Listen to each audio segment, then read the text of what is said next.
Hey guys, it's been quite a few months since I've given any update on the Black Camaro. And here is the Black Camaro. And, quite a bit of progress. It's mid-June 2022. And, at this time, we're ramping up for, our trip to Bonneville and to run the car again in the 150 Club. So I think I'm a little ahead of schedule this year, and usually, I really start doing the push in July to get the car ready. I was ready fairly early last year, but this year I think it's going to be kind of down to the wire. Like all of you, probably, I'm a hobbyist, and I do have a real job, and can't dedicate hours on end to putting a race car together. In any event, I come out here and work on it every weekend, like all of you guys work on your cars. But I just wanted to give you a quick update on what's going on. After Bonneville in 2021, brought the car back, and there were some major changes I wanted to make to the car. My brother and I decided we're going to up our game this year. Both of us spent thousands of dollars. It is not cheap, let me tell you. Spent thousands of dollars on the car to try and get into our class, the 150 Club, the 150 class, the street class. So here we are. And I've always wanted to pull the subframe out from underneath this car because there was a big dent in the center cross member on it. It was straight, but it still it worried me a bit because the dent was so big. And like a lot of F bodies, of this era, this generation, they've all been hit in the front. So when I started digging into it, found that I already knew the subframe had problems, but the bumper brackets were bent up too. So I went to my buddy in the Tri-Cities, Camaro Sean, I call him.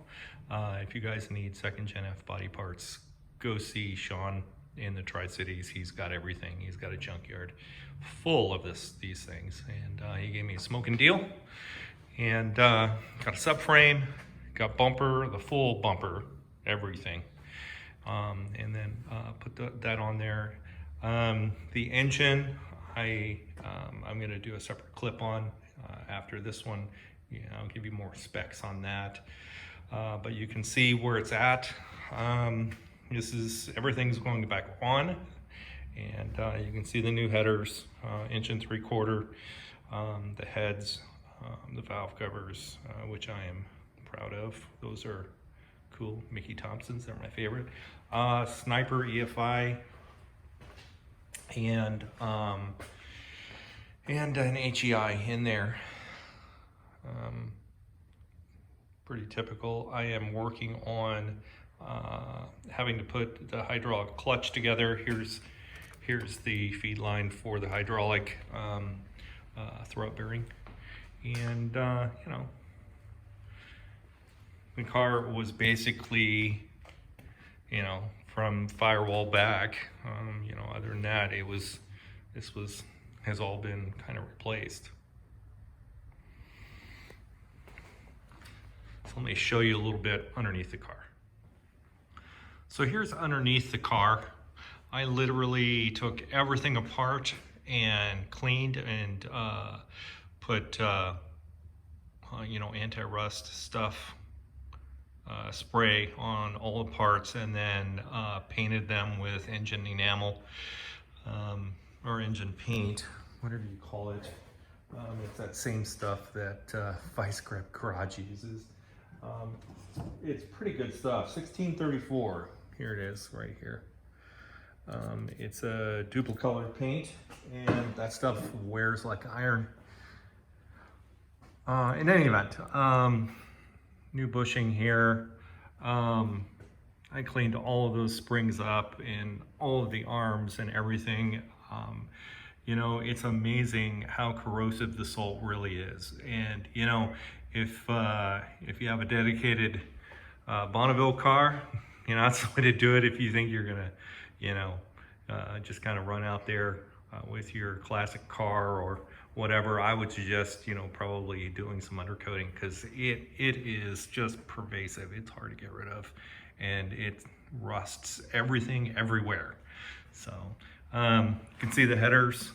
I think they're Headman headers, engine 3-quarter, like I said in the last clip. Got a scatter shield, came with the car. Super T10, it's a 4-speed car. And then, you know, I got the exhaust tied up because I am not quite ready to fix that yet.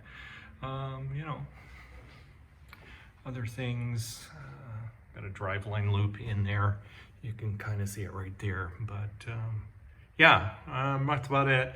Lots of, you know, I had to put floor pans in the car, so had to redo some of the seam sealing and all the rest, and repaint it again, because like I said, the salt is just extremely corrosive and pervasive. It's everywhere. So some of the things that I still need to do is I will probably have to, the alignment's kind of funky on this tire here, and I can't get enough camber. I mean, yeah, camber, that's camber. I can't get enough camber, so you know, there's an offset rod that you can get for the front end on those. It's pretty common in F-bodies, is the top of the tower where the upper control arm bolts to, starts to sag over time and starts to sag out. So you end up with a lot of negative camber, excuse me. Yeah, that's it, negative camber. I was gonna messed up. So in any event, that's the underside of the car. Let's see what else. That's about it. You know, just replace the subframe, clean everything up, paint it, and put it back together, and that's about it. And going over this engine with you guys, here's my spreadsheet. I'm a spreadsheet guy because, you know, hey, I'm an accountant, so this is what we do.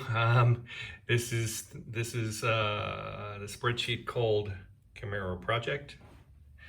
And I've been working on this spreadsheet for quite a while. It's pretty nifty, and you know, I never thought that engine building, car building would cross over, but here it is.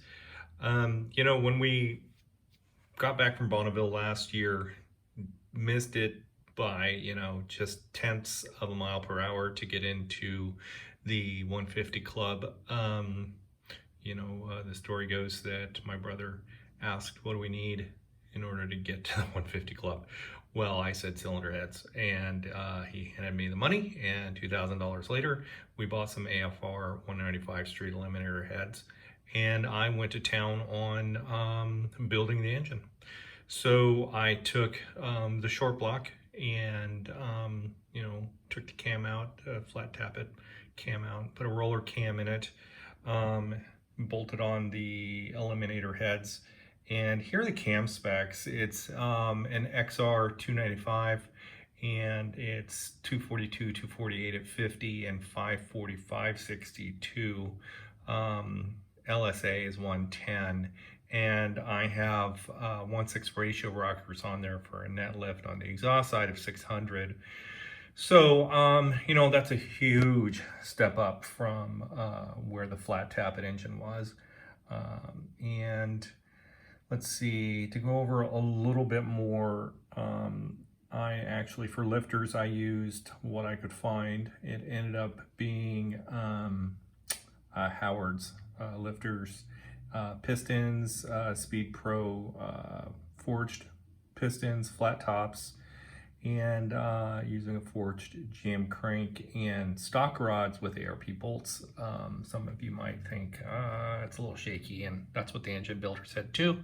But, you know, if I don't drag race the car, which I don't plan on it, it should be okay because I'm not, you know, just pounding on the engine and just dumping the clutch and you know, just loading the engine really quickly. It's a gradual roll in with these high-speed events. So I watch Richard Holdner when I can fairly religiously for the last couple years, and he put out a video that's about a year old now. He built this almost exact 350 small block with the AFR street eliminators, same exact cam, and you can see him right there.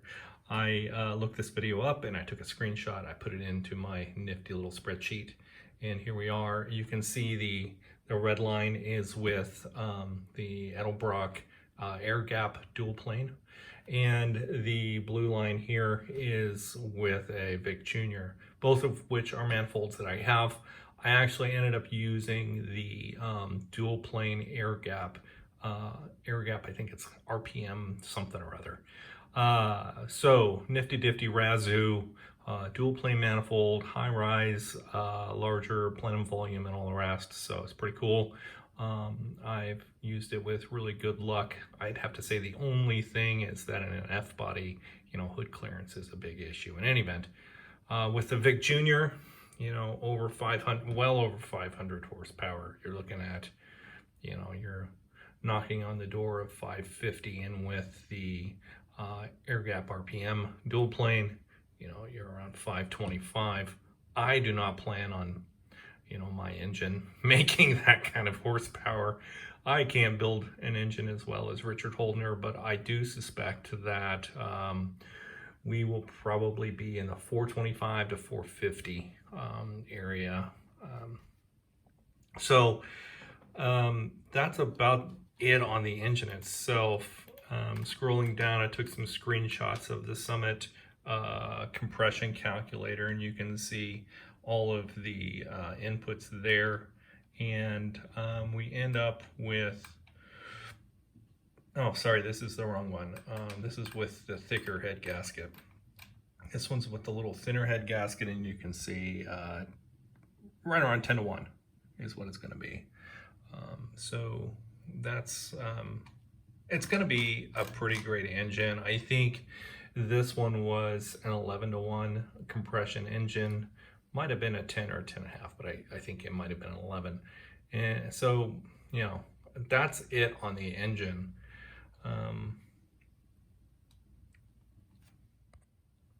What I wanted to also share with you guys is my my RPM versus mile per hour chart that I developed. You know, it's probably nothing new to a lot of you guys. You've seen this, used this before, but I put mine into Excel and took the formula that I actually got from David Freiberger on one of his videos. And what it is, here's the formula. It ends up being mile per hour times gear, final gear, times a constant of 336 divided by your tire size. So what I did is I just manipulated that so I could select my gear, whatever I want from, you know, you can select from 456 all the way to 241, which is in the car currently. And let me zoom out a little bit. If I select, let's say for instance, the 308 with the same tire size, you can see the mile per hour chart change, the RPM versus mile per hour. So let's go to a 411, and you can see the chart update. That's pretty cool. What I found is that with the engine as described below, at 150, I would be at 4763 RPMs. Now that engine really, you know, doesn't come into its own until, you know, 5,000, 52, 52, and a little beyond. But if you go down here, like I showed in the last clip, and you look at 4763 RPMs, and you use Richard Holdner's chart here, and I look at 4700 RPMs, I would be in this area for horsepower, and give it a discount for my engine build, and you're probably around that 400 area. Just being conservative. I'm not going to sit here and blow smoke and say, oh yeah, my engine's going to make 450. No, it's not, dude. So I'm saying going at 400-ish at 4700, and that's a big step up. When I had the engine dynoed previously with carburetor on it, maximum horsepower was around this area, and RPM, and I made a peak of probably 335. So being conservative, I'm looking at a 65 horsepower increase in this RPM range over the old engine. So yeah, that's a lot. That is a lot. So what I've done is I've developed this little chart, the updatable graph, and then I've taken and referenced that against the the dyno test here that Rich has done, and just kind of mapped out, well, where will I be, kind of rough numbers in my RPM range here for horsepower and torque. So yeah, I mean, couple of things I'd like to do is, probably increase my tire size. I'd like to find some 27s if I could. Pretty tough to find. And with a, 241 gear and a 27-inch tire, 150 miles an hour, the RPM is, rough numbers, 4,500. And going down here, 4,500 is right here. So, I never thought engine building and car building would require math and charts and all the rest, but here you go. It does. A lot more math than I thought. Good thing I know just a little bit about math. So like I said, it's been quite a few months since I've done a video on the black Camaro. We will be at the World of Speed this year again, September, and it's September 7th through the 12th. If you guys have an inkling to go to Bonneville, it is a great event. World of Speed is actually, the September event. The big one is Speed Week, which is an August event. Apparently, there is another large speed event, racing event in October as well. I don't know much about that one, but if you want to go to the website, it is saltflats.com, and you can get more information about World of Speed. Part of the reason why we picked World of Speed is because they have a streetcar class, two streetcar classes, what they call a 130 mile per hour class and a 150. We're in the 150 class. And it is a lot more difficult than one would think. We've been there now, if you guys have seen some of the videos, we've been there 3 years running the car, first in the 130 class, and then 2 more years after that in the 150 class. The last Bonneville video that I put up there, you guys saw that I missed getting into the 150 club by just tenths of a mile per hour. So we will make it this year, despite fuel prices being astronomical and costing a mint to get down there. But we're going to go down there, we're going to make it, we're going to make our 150 class, and then onwards and upwards with the car. Maybe licensing run up to 175, but I have to say, the way the car handles at 150, that might be a little stretch. It gets a little light in the front end. So in any event, there you have it, kind of a long explanation of the black car and where we're at with it to date. You know, just following up from my last video of about, gosh, 6 months ago now. Thanks for watching, guys. See you later.